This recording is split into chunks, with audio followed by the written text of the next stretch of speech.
كل من عليها فان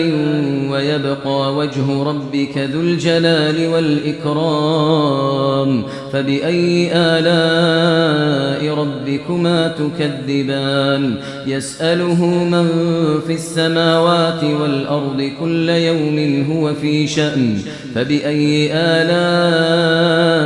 ربكما تكذبان سنفرغ لكم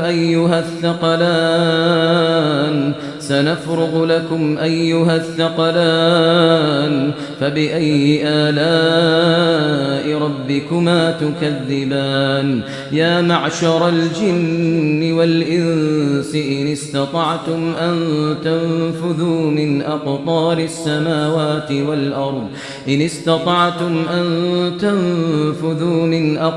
السماوات والأرض فانفذوا لا تنفذون